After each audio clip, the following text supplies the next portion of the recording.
Well, hello everyone, and welcome to today's edition of the Presence Posse Presents.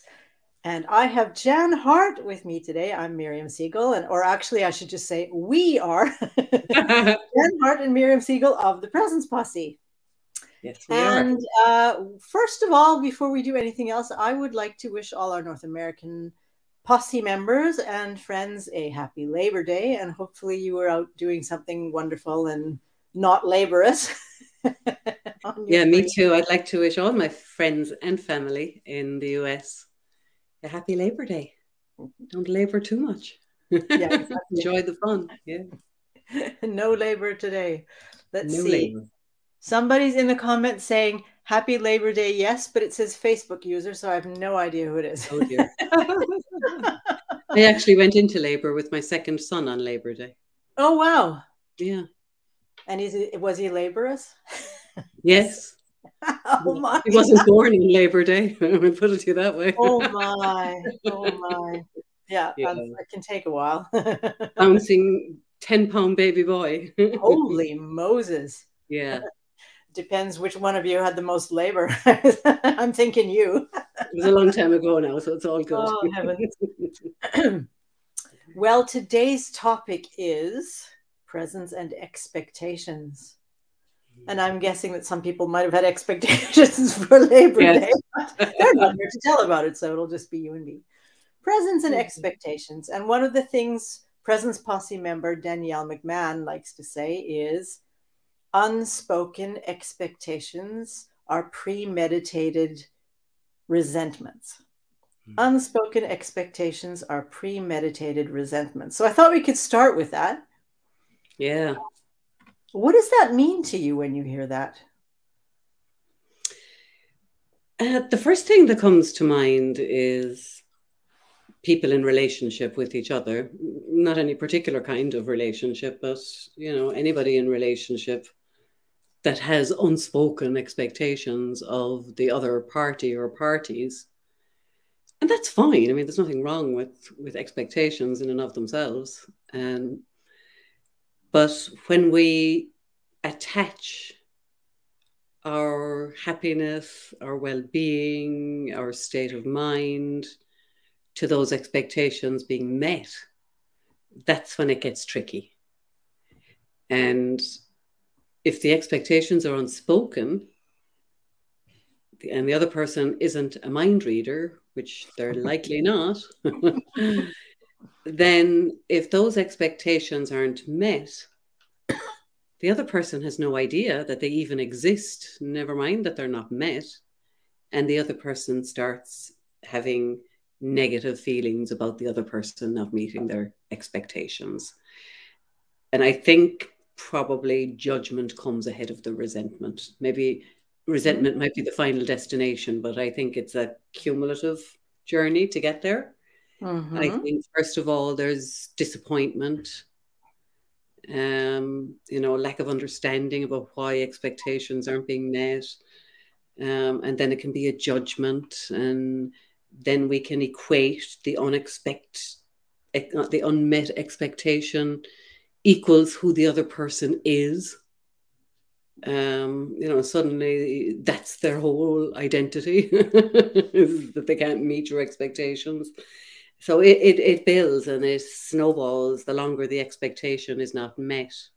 I think the person who has the unspoken expectations, the negative emotion escalates and goes on a little journey, and it can end up feeling like resentment. Why aren't they meeting my expectations? And meanwhile, the other person probably has a sense that there's something wrong or that there's something not right, or because energetically we feel each other, but they would probably have no idea as to what the problem is. So that's what immediately comes to mind when I first heard Danielle speak about that. But beyond that, I think we have unspoken expectations of ourselves.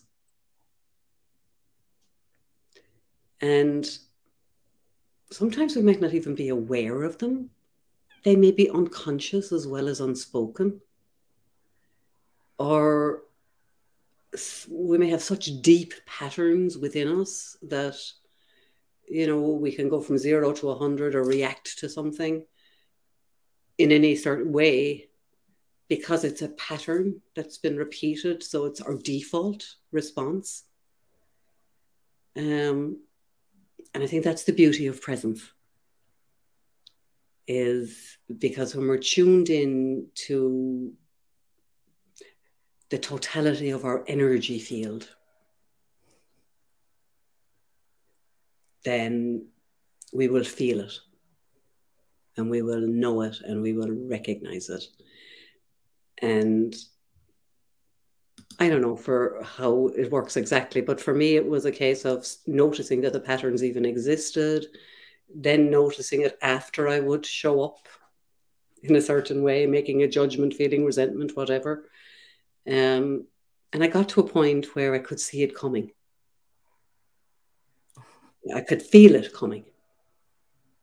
You know, the more I practice presence, the more I feel what's going on in my energetic body and in my spiritual being.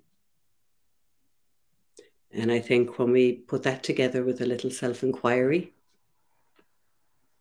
can take us a long way to moving beyond not only the emotion or the resentment or the negativity or disappointment or anger or whatever it is, but it also helps us to reunite with our energetic body and to start trusting it and to be led and guided by it more and more. Even to a point where maybe those unspoken expectations, whether they're of ourselves or others, either if they're our own, we can shine a light on them and see them and love them and embrace them and allow them to be part of the whole, because they are. Or if it's with another person, maybe we can bring ourselves to a place where they're not unspoken anymore. And that can have a wonderful outcome because like I said at the beginning, there's nothing wrong with expectations. We all have needs and wants and desires, and that's fine. It's the attachment bit. You know, when we get attached, we're setting ourselves up to feel bad. And the more present we are to what's going on in terms of what we expect of ourselves and what we expect of other people that we're in relationship with, the more it all comes out into the light, whether that's energetically or in a spoken way or whatever. And it's so fascinating how behaviors can change, how dynamics can change, how the relationship with yourself and others can just shift into a new dynamic when we move beyond the unspoken expectations. So I think I'll stop now. That's enough. Enough out of me. I thought that was fantastic. Thank you very much. I've just been enjoying listening to you, and I'm sitting here going, do I have anything else to add? No, we can just say, thanks, that was it. Yeah. Let's see, we've got a comment here, so I'm going to put this up. Yes, letting go of attachments is a goal ongoing for me. And actually, you can say whatever you like, because according to our screen, we don't know who you are. No idea. You can reveal all of your secrets, and we appreciate that you're commenting. Thank you very much for that. And we don't even have to let go. We just have to notice and allow. You know, I find that a whole lot helpful, because letting go is something we think we need to do. And we don't, there's an awful lot less to do than we think. You know, being with ourselves is about as much as it takes, and being curious and asking ourselves a few questions. Yeah. Yeah. That's actually a brilliant point, because there's this thing about doing that a lot of people don't necessarily notice. And oh, I have to let go of it, or I have to do this, or I have to change, or whatever, or something about myself. There's a ton of expectations in there, by the way. And instead of just, okay, it's there. I don't have to do anything. I don't have to act on it. I don't have to change it. I can just let it be there, like a thought or an impulse or whatever. Yeah, I have it. I don't have to do anything with it. I can just be with it. And then it sort of moves on. I move on as life does. It's not like you stand in a second and that you're stuck in that second forever. You can always mull it over a million times and keep it going for 20 years, or you can just, well, it's over, so it's gone. And the emotions or whatever energy is attached to it is also gone. So we kind of decide, and then, but we put a lot of expectations on ourselves. I need to change that, or I need to allow that, or I expect myself to be better than I am, or I expect another person to be better than he or she is. Yeah. Instead of just, yeah, how about just being with whatever is showing up and not necessarily acting on it or doing anything with it. Yeah. Yeah. Yeah. No, I love that, Miriam. And, you know, it also raises the whole aspect of expectations in and of themselves are temporary in nature. I mean, our expectations when we were 5 are different than, you know, when we're 15 or 50. They're temporary. But if we focus all of our attention and attachment into what's always going to be temporary, that's a recipe for disaster as well. Whereas when we tune inwards and look within, then we're putting our attention on the one thing that's constant and permanent: consciousness, awareness. That's who we are. You know, we're the one that notices we have expectations or that they're not being met. So, you know, we can either focus on what's permanent or what's temporary. And, you know, life goes a little easier when we focus on what's constant and what's always here and who we really are, rather than the temporary thoughts of expectations passing through at any moment. It's kind of like what Pema Chodron says about being the sky. The sky is always there, even if we don't see the blue of the sky. It's still there. So the clouds come and the birds and the rain and snow or whatever. Yeah. And the blue sky is still there. Yeah. So are we. Yeah. Whoever we, I mean, some people say we are not. That idea of the awareness, the energy, the being is behind everything. Yeah. And so the invitation is not expectation, but invitation is to go behind, is to keep it, be in touch with the sky, with me as sky, and let all the weather just be there. Yeah. And if I need to do something, act on something, then I do that. And then I go back, as Eckhart Tolle would say, and then you go back to being. Whatever thinking you need to do, whenever you need to manage or whatever, you do that. And then you go back to being. Because we are in the world and we are active beings being in the world. So we do have to do things like eat. Go to the toilet or whatever. So there's that. But to come back to the unspoken expectations for a moment, because I work a lot with, or I work with people in a relational capacity. Our relationship with ourselves, our relationship with each other in whatever form that is. Unspoken expectations are setting someone else up to fail very often. And it can be unconscious on our part. And that is the beauty of, as you explained so eloquently, this sort of noticing what we do, the self-inquiry, getting in touch with ourselves, being with ourselves. We notice when we set other people up to fail, and we can also notice why. And it becomes ridiculous. We can let it go so that we don't have to keep doing that, because we tend to keep repeating patterns until we notice that we're actually we're the magicians, we're the conductors of the train of life.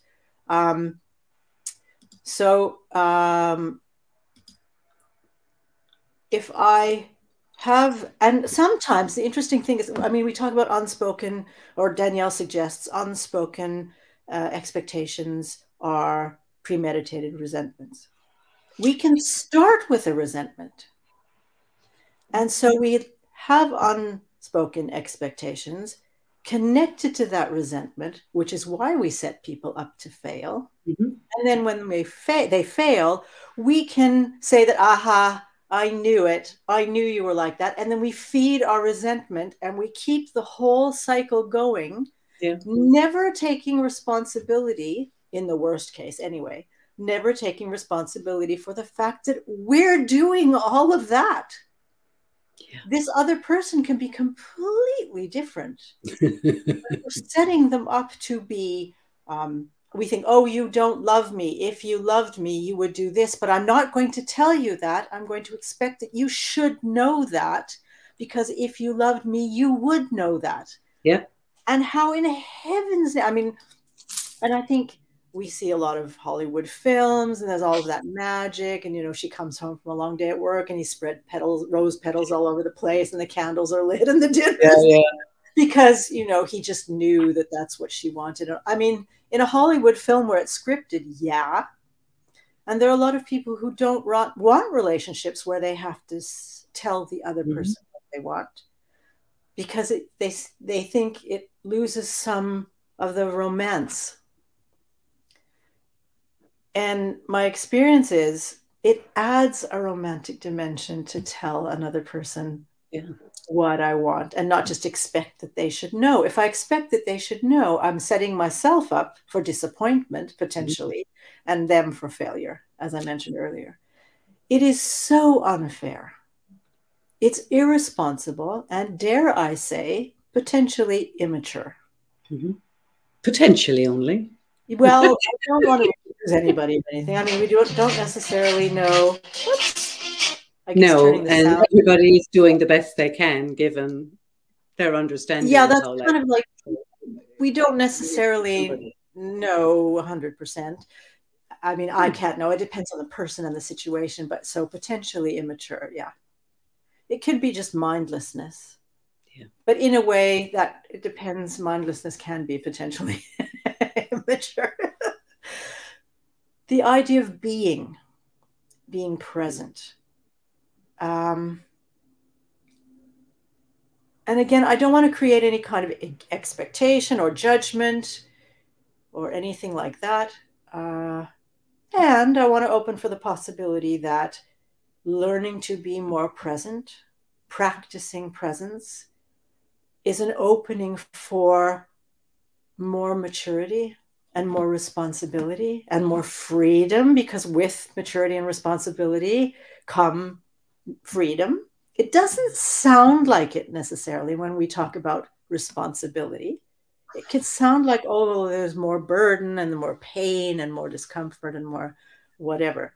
But my experience is, generally speaking, there's much more freedom. Yeah. And there's more intimacy. You know, when you spoke about being able to ask for what you want, you know, is romantic and brings it, you know, that is intimate, being able to speak your mind and being able to share your deepest desires and, you know, expectations and hopes for a relationship with somebody and putting your expectations out there. I mean, yeah, it doesn't sound like it's got all those lovely qualities, but it does. And I'm a big believer in responsibility without burden. You know, it's, and I love the concept of the ability to respond as responsibility, because we all have the ability to respond to whatever is going on at any moment in our lives. And that kind of responsibility I like. But I also like the knowing the psychological innocence, you know, that might go along with the immaturity, because we don't know what we don't know and we don't see what we don't see. You know, and there is an innocence to that. You know, as you were saying, we carry on the same patterns until we see something. And then they tend to go on their own. You don't have to let them go, because once you see that you're creating it and you're the man behind the curtain, why would you keep doing that? It doesn't make sense anymore. I was You have a thinking new that exactly. understanding. It makes no real sense. I mean, there's always a reason underneath, and there's always a benefit to keeping that going. Otherwise, we would just stop doing it. Sure. But even so, I noticed the question coming up, and I had to ask myself the question very often, and sometimes I still do, is what is the benefit? Like, why would I want to set somebody up to fail? Why would I want to set myself up for disappointment? What is the benefit of that? And that's where we really need to be honest with ourselves. And again, I don't want to be, again, creating some sort of expectation and demand in this either. It's like, well, we're at where we're at. And the invitation is there to get closer to ourselves. There's an intimacy in the connection with ourselves as well, to noticing, why would I want to keep disappointing myself by not sharing whatever expectations I have?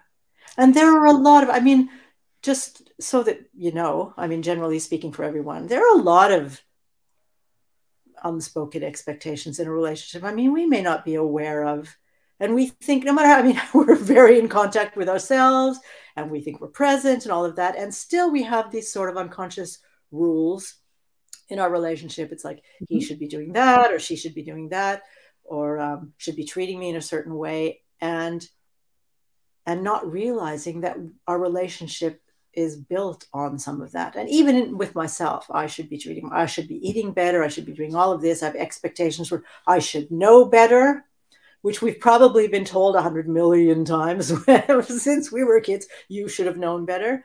There's a strange expectation in that as well. Should have known better. Yeah, there is. And there's often, sorry, go ahead. No, I was pretty much finished. It really makes no sense to have that should have known better, because if we really had known better, all of it, we likely would have chosen something else. So there was obviously a piece of the puzzle missing. So to have that expectation that I should have known better is setting myself up for disappointment and shame and self-loathing and all kinds of things. And why would I want to keep that going as well? And that's a good question for, again, the expectation of, I don't know, disappointment is something I know, so I keep that up, because what if I actually got what I needed from someone? What would I do with that? It's interesting because, you know, when we talk, you know, the chatter inside in our head and this, you know, I should, I can't, I must, you know, I need, I want, all this kind of stuff. Oftentimes it's not the word I we use, but the word you. You should, you can't, you know, when you're talking to yourself. And it's interesting how we carve ourselves up. You know, that we think there's two of us, you know, that one can talk to the other and the other can talk back, like we're only one being. And it comes back to that whole thing of, you know, be the sky and just, you know, and be a curious sky.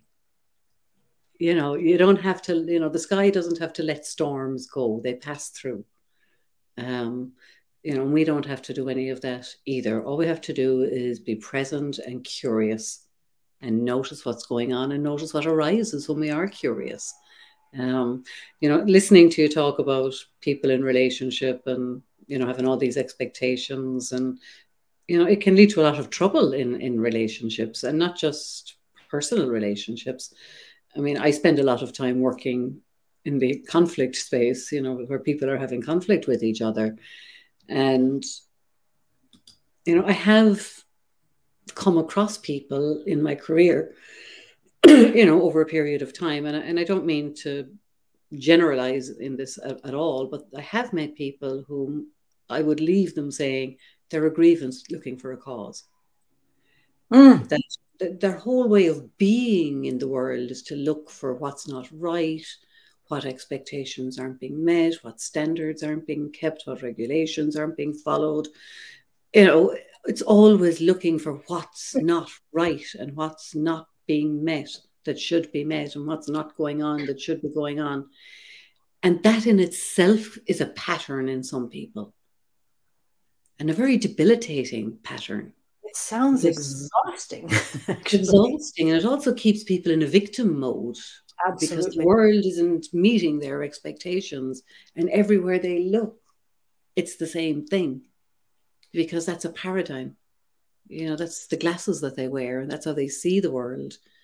Now that's an extreme, Mm. but But it does you know, something else too. It gives them the false sense that they're better than everybody else. yeah, If I can find something wrong with someone else, and I guarantee you, we are human beings, which means we are not perfect, which means it's really easy to find something that isn't right, perfect, whatever. So if we're looking for it and we want to find it, we will. yeah, yeah, So, and what happens then? If I can look down on someone else or some situation with the idea that they're not doing, I have an expectation that they should be and they're not. How do I feel about myself then? I feel better than them. yeah, Or I think I could have done that, handled that situation yeah, better, or made that better, or whatever better. And then yeah, I feel really good about myself, yeah, not realizing that it's all an illusion. It's a sham. yeah, yeah. And very limiting, very limiting. I Yeah. know a lot of the work, you know, when I'm working as, you know, as a mediator with people, you know, and we're at a stage where we're trying to move forward, you know, oftentimes I'll be inviting people to tell me what's good about the other person, Mm-hmm. what they like and appreciate in the other person. And sometimes they can't come up with anything. And then the invitation is to spend the next 30 days looking for things. Mm-hmm. And, you know, and oftentimes people will end up going on a 30, 60, 90-day, whatever journey of connecting and calibrating with getting to know the other person's world and who they are and how they tick and how they operate and why the way they show up makes sense to them. You know, and I always invite people to get to the point where they can make the other person's case better than the person can make it themselves in terms of Mm. what makes sense to them in their lives. Um, you know, it's the same in teamwork. I often use that in teamwork, you know, with a team of people that are in conflict and go around the table and get everybody to say one nice thing about everybody else around the table. And people struggle if they're in conflict Yeah. Sad. because they forget all the good stuff. You know, it's out the window, flushed down the drain, and all they can see is all the warts. That's quite the picture. But that's what it feels like when I'm in a room with these people. But Yeah. it's magical to actually see it turning. Mm-hmm. And by you know, getting them to slow down, to stop, to connect with themselves, to share what's going on, Mm-hmm. um, you know, to ask questions of each other, to get to know each other. Um, it's amazing what can happen. You know, Mm-hmm. a little goodwill and a little curiosity. And, you know, I find that that's really helpful in relationships, is helping people to build that pattern of looking for what's right in a person and finding something to appreciate in other people, particularly in times where you feel not positively disposed towards them. You know, Yeah. if your expectations aren't being met or whatever, that while you recognize that in yourself, that you also, you know, take the time to notice what you also appreciate about the person, because we're not one dimensional. No, we are definitely. And when people are in, you know, when their expectations aren't met, they often see other people as one dimensional. Yeah. Um, you know, and it's just it's just human nature. It's what we do. Yeah. We get kind of like a tunnel Yeah. vision. Yeah. Yeah. Yeah. And our empathy drops Yeah. and our willingness to judge rises. Yeah. And suddenly we're in a stew of biological reactions inside in our body. And Yes. And wishing them, even with ill will, meeting them with ill will and wishing them harm, which is, part of the revenge thing that can show up yeah, after resenting a person for a yeah, while, yeah, and feeling hurt and then wanting to get back at them. Because if they hurt, then I feel better, which is yeah, a strange kind of dynamic, but it yeah. is the way it is. It is. If you're in pain, I feel better because Yeah, I was in pain and you should have been in pain. yeah, yeah, So there's that. Yeah. this retaliation, the danger Absolutely. of retaliation, and the sad part of it being that they were my expectations, and so I set you up.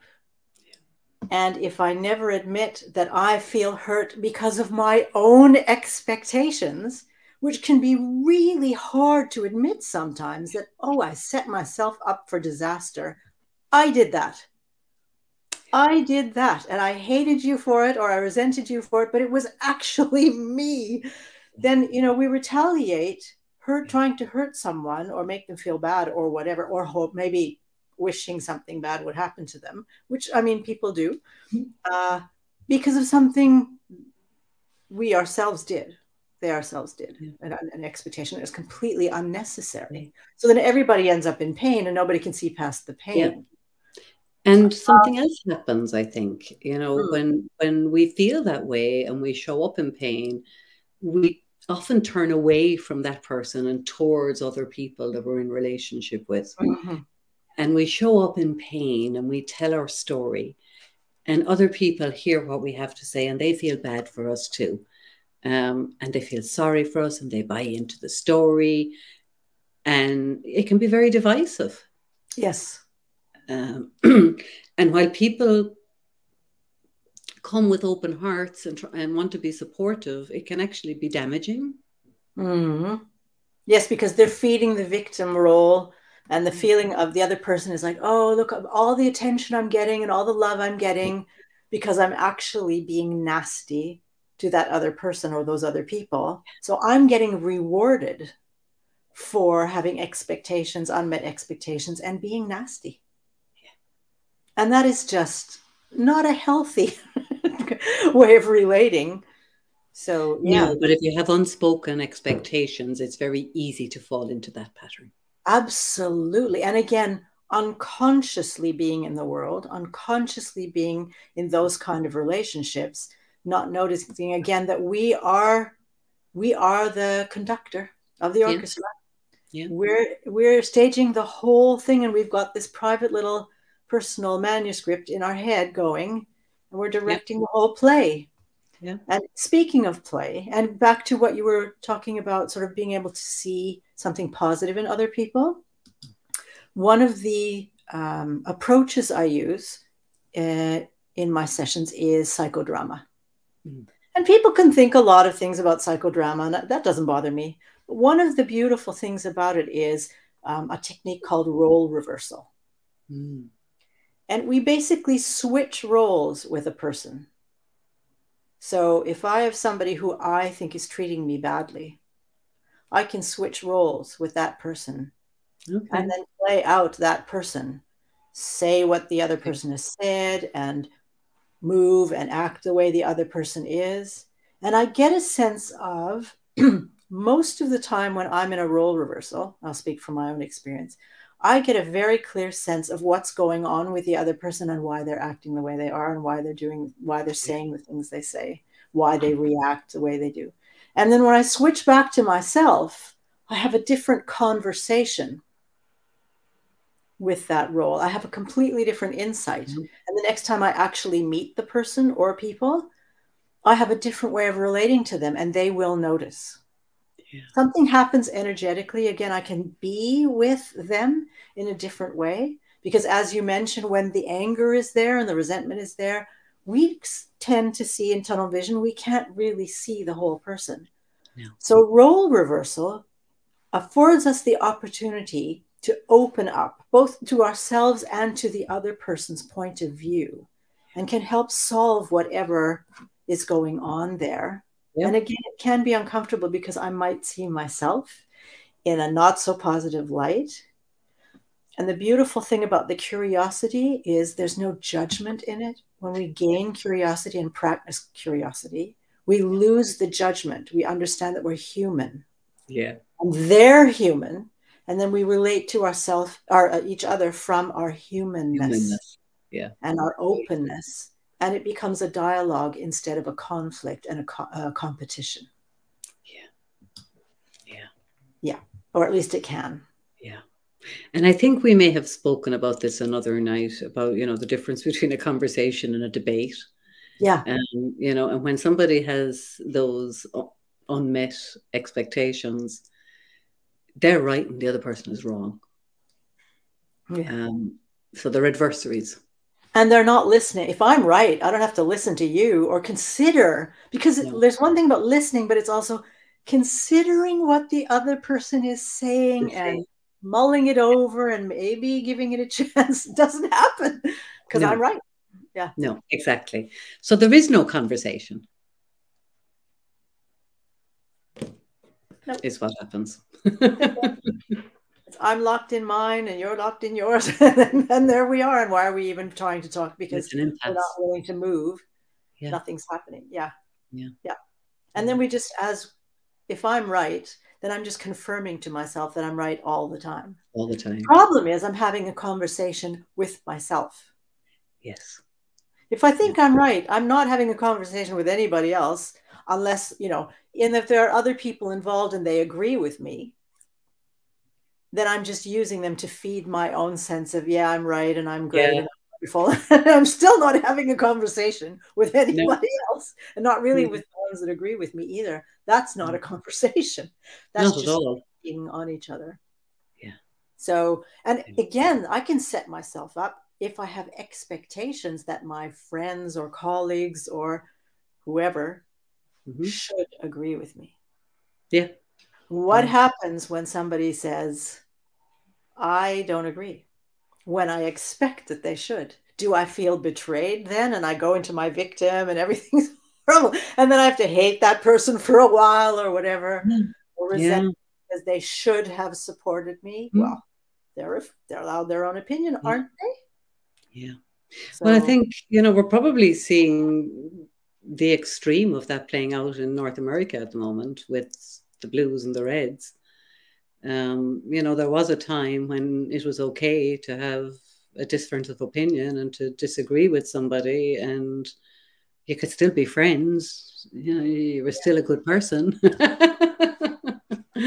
Whereas it seems now, as an outsider looking in, it looks like if you don't agree with me, then you're a bad person, and I don't want to associate with you. And you're either I with find that me or hard to you're get my against. head around. But It's very sad. And it's very important because at that level, wow, if there's an opinion of you're either with me or you're against me, that, I mean, okay, just to bring this in, there are situations where expectations are, what's the word I'm looking for? It's not coming in English, so that's not going to help me. If I say it in Norwegian, maybe it'll help. Berettiget. Sounds lovely. Not coming in English. Sorry, I thought it would. Sometimes if I say it in the other language, it shows up in English, but it didn't. But expectations where they have their place. And these are not the unspoken ones necessarily, but they can be. Expectations are fine. Where if I am doing a job, and it is my job, and I'm paid to do that, there is sort of this unspoken underlying expectation that I do that thing.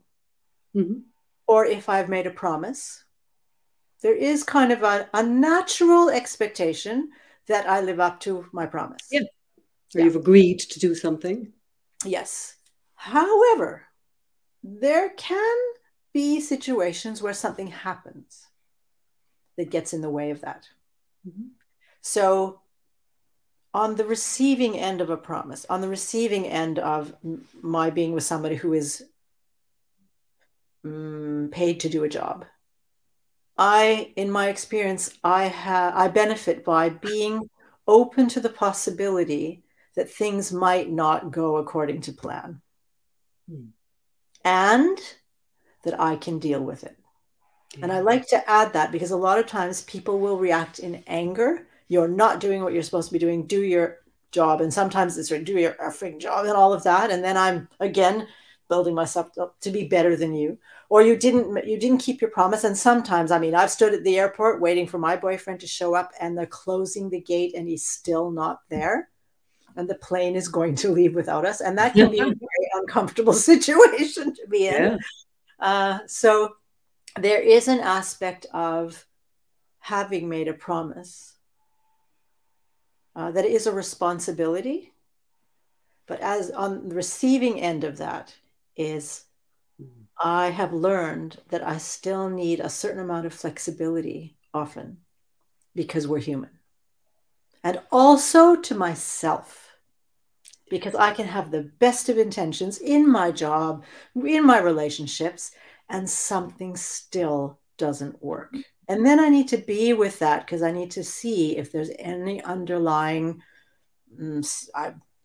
just for lack of a better word, sabotage, something I'm not seeing that I need to see that I'm putting in the way as a hindrance.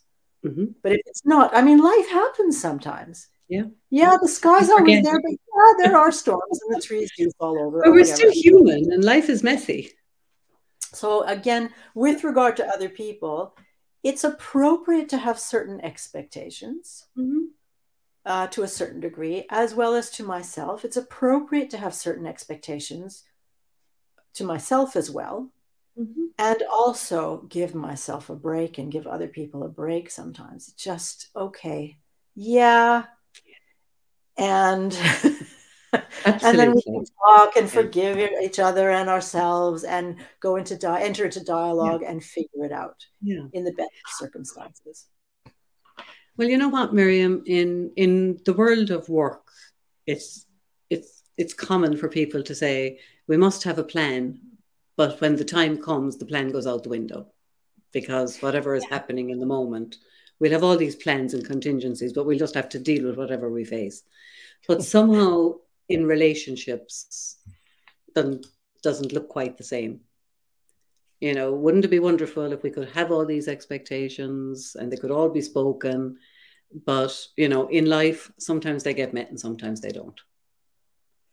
And that's back to the attachment. I can only be happy when and if my expectations are met. Yeah, there's a condition on it. Yeah. The more flexibility we have in life in general, I think, the better we do. Stephen Covey, an old leadership guy I used to follow some time ago, used to say there's a space between stimulus and response. And the more present we are, the bigger that space can become. And I know for me, there are still scenarios in my life where that space is like tiny. You can't even see it, and I'll still react in a way I don't like.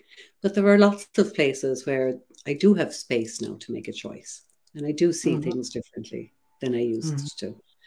And you know, when I think back to when I was in my 20s and my 30s, my husband, bless him, you know, he was constantly saying to me, "Are you sure you're okay?" "I'm fine." "Is there something wrong?" "No." "I know there's something wrong." "There isn't." Nothing. Nothing. Fine. You know, this nonsense. Because I didn't know how to have the conversations I needed to have. And I was afraid. I was afraid that if I spoke my expectations, that it would be too much and that I would lose him.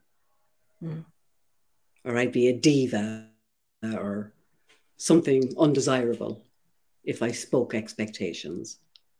And if he wanted to do something and I wanted to do something else, or if we had planned to do something and then he decided he didn't want to do it, you know, I threw a silent hissy fit because I wasn't able to speak and I was afraid to speak and I didn't know how.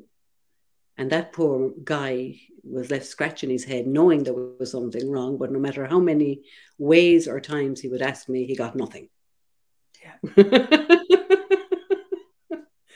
I'm happy to say that, you know, I grew, maybe matured a little bit and found, you know, learned how to speak up and ask for what I wanted. And found courage. You know, it does take a certain amount of courage to speak your expectations of another person.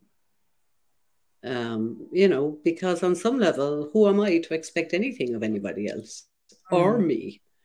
And I tend to like the word agreements more than expectations these days. You know, could we have a chat about something and maybe come to some sort of an agreement that we can both live with. Mm-hmm. Then it doesn't feel like an expectation anymore. I know. Yeah. The Very. That's, yeah, yes, gentle is a good word. Yeah. but yeah. So, this sounds lovely, but it's not always easy. And especially if No. you don't know how. And We need to work out and train our courage muscles yeah, and our conversation dialogue muscles, yeah, and our mastery muscles. It's like, okay, I can feel fear because I don't want to feel hurt and I don't want him to leave or whatever. And I'm strong and I can handle it and I can learn and we can both learn and we're developing and yeah. yeah. Yeah. And understanding what my expectations mean to the other person. When I speak my expectations, how does that land for the other person? What do they hear? Yeah. What's their perception and interpretation of what I've said? How are Mm-hmm. they feeling energetically in response to what I've said? Do they And feel have themselves? I communicated? Sorry. Yeah. No, And go ahead. have I communicated clearly what my need is? If I have an expectation or a need for an agreement, what is the underlying need Or of fear. mine? Yeah. Well, then fear might be I need to feel safe right now. Yeah. Right. So, and because an expectation just communicated without some sort of substance to it can feel and be received as empty Mm-hmm. and even um, create Clingy animosity or or, needy. yeah, instead of that, there is something of substance here.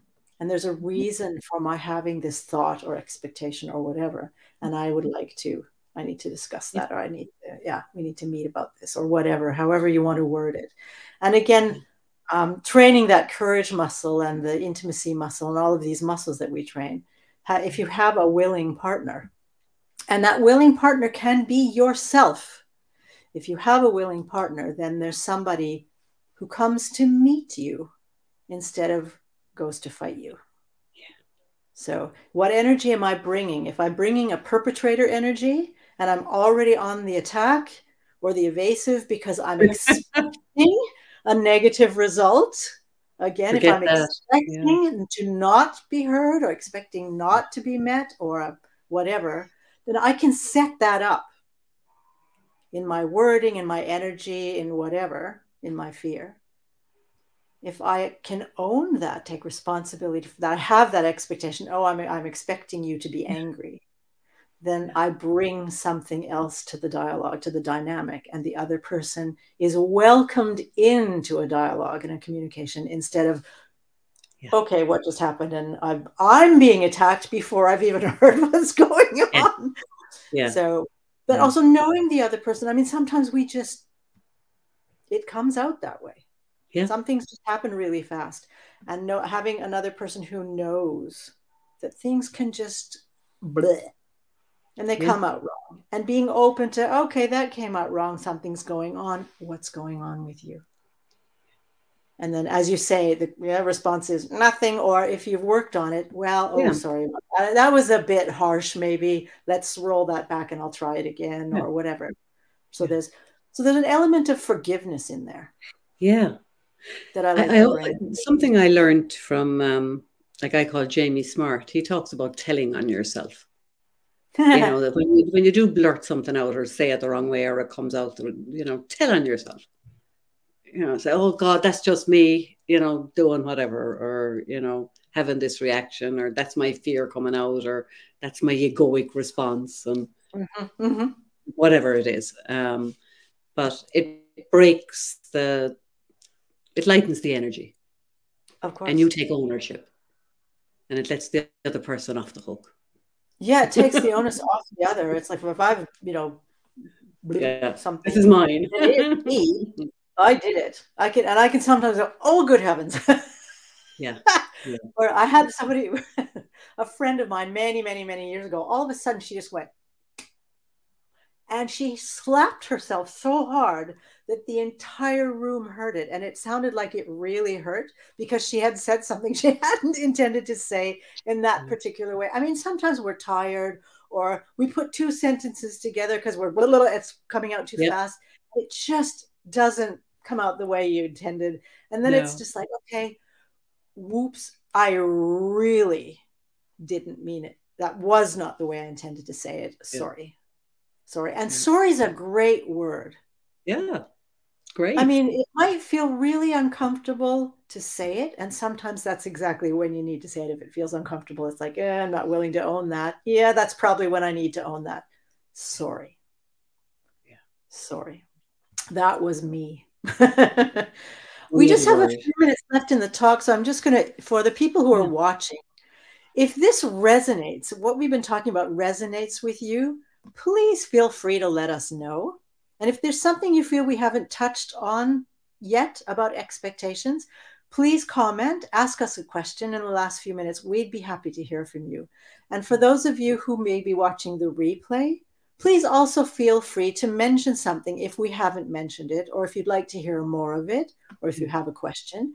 We will respond to you, or maybe we will just have to have another Posse talk and say a bit more about what you wanted to hear more about. Yeah. So please don't hesitate.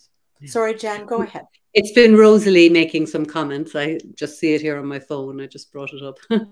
We don't see her name coming up on the screen. It was Rosalie. Thank you, Rosalie. Yeah. Hi, Rosalie.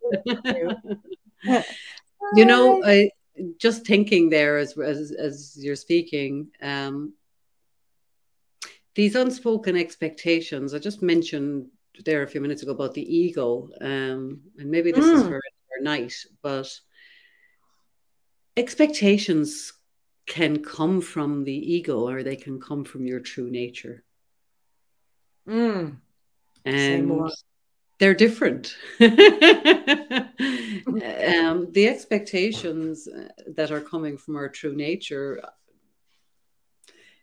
again, they don't feel heavy and clingy and needy. They're just, you know, like if I've made a commitment to somebody, I'm going to get up in the morning and I'm going to meet that commitment. No, that's not coming from my true nature, but inspiration, inspired action, you know, to have an expectation that somebody is going to call me or that something is going to happen. Often that will just come to me. You know, oh, I'm going to hear from Nancy today.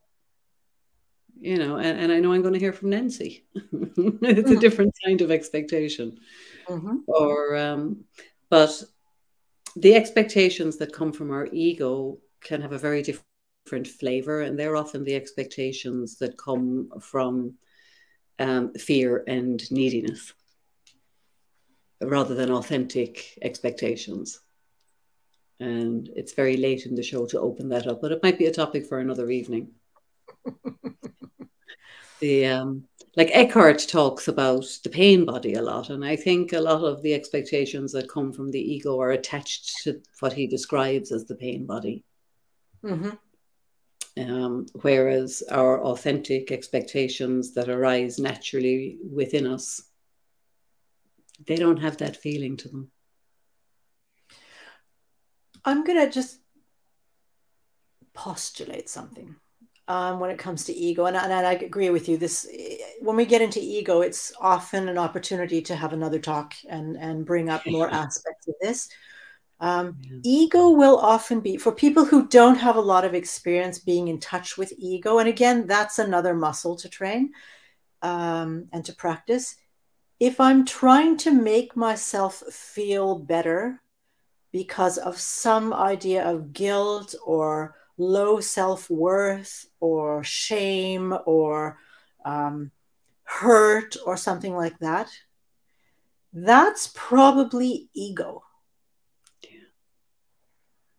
Like, no, I'm not talking about I'm trying to make myself feel better because I fell down and scraped myself and I'm sad, or because my boyfriend left me and I'm sad because of that, or somebody died and I'm sad. I'm not talking about like the grief kind of, I'm talking about I feel humiliated, I don't feel good enough, and so I have to make myself feel better by putting somebody else down, or thinking I should have known, or expecting, planning, having to control situations, etc., etc., etc. We could go on for a long time. Both of us, I imagine. I'm not worthy. That's where we're into ego, because it's all about me. Me, and Eckhart will talk like that. Me, and it's a really sort of needy kind of icky kind of energy. Yeah. And my self-importance. Yeah. Self-importance. Yeah. If I don't have a lot of experience noticing ego, that's a good way to train. When is it all about me and my self-pity and my self-importance and my self? Because after a while of noticing that, at least if I speak from my own experience, after a while of noticing that, I just laugh because I'm so ridiculous. I mean, it's just so pathetic. Yeah, it's there's no purpose except actually reinforcing any negative feeling and judgment I might have about myself. Yeah. When I feed my ego, I'm actually reinforcing negative self-image. If I have to make myself feel better than someone, what am I saying about myself under that? You're not good enough. So ego that's a great way to practice looking for, and dealing with ego is when am I trying to build myself up unnecessarily? Because I'm not I mean, we're humans. We make mistakes. This is where the forgiveness and curiosity and understanding being comes in. The presence of being with that and not judging it. And okay, if I've had expectations, so I noticed them and then practicing not having to have them anymore. I mean, the ego has one job. And the ego's job is to keep our body, our physical body, safe. Yeah, the good ego. Moment. Live, but real time. Yeah. But the ego gets too big for its boots, and it takes everything that's happened in the past and projects it out into the future and creates its own scenario. And we're doing that too. We're doing it all. We're human. We're human. I even noticed at the beginning of this talk, I felt a little bit nervous, thinking like, oh, am I going to have something sort of deep and wise to say? And I just was laughing at myself inside myself. And then realize, I mean, it's just energy. So fear it doesn't have to do anything to me. I just notice it's there. But I thought it was pretty funny because again, like on the opposite of that is, why do I have to have anything wise to say? And why do I think I wouldn't? I mean, it's just ridiculous. And none of those things are now. No. And when I just let it go, it was like, well, we're talking. Yeah. We have a topic and we're talking and whatever. And, people can disagree with me and that's okay. Or agree with me. More and more, my experience of these shows is I have no idea what I'm going to say until I'm here. And most of the time, I'm surprised at what comes out of my own mouth. So it's all good. And the trust is there. And again, that's another muscle. Yeah. Trust has to do with I can handle it. And I can handle it more and more as I gain experience and knowledge. And sometimes I just need to learn something new. And then the trust is there, right? So, we've been doing this for over a year and we get better and better. Hopefully, anyway, we get better and better. We're still talking anyway. I do. I can't find something to say. Yeah, I just trust it'll, show up or not. And I can handle that too. If I'm silent, well, I get to be with that. Be with that. We're at the end of our hour. Okay. So I would like to first, before I do anything else, remind people or inform those of you who don't know that the Presence Posse Presents is now a podcast. And we have started putting our Presence Posse videos and what do you call them? Recordings on things like Apple and all kinds of podcast places. And if you need more information about that, you can go into our free Presence Posse Facebook group on Facebook. And if you're not a member there, you're more than welcome to join. So please let us know and we will let you in. And otherwise, I would thank you, Rosalie. Yes, embracing more and more. And that is very good to hear. Yeah. So Me we too, will Rosalie. be back next Monday at the same time for another topic. I think next week's topic is actually presence and resentment, actually. But I'm going to check. So I can't promise you, but I think that's what it is. And yeah, so next Monday at the same time. And I would like to thank you, Jan, for joining me today. Thank you too, Miriam. To talk about, what were we talking about? Expectations.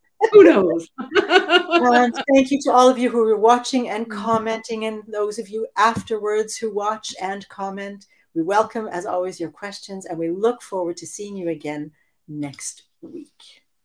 Happy Labor Day. Happy Labor Day. Oh, thank you very much. From Argentina. Oh, Danny. Oh, I'm so happy to see you. Thank you. From Argentina. That's very cool. Yeah. Take care, everybody. See you next week. Bye, guys.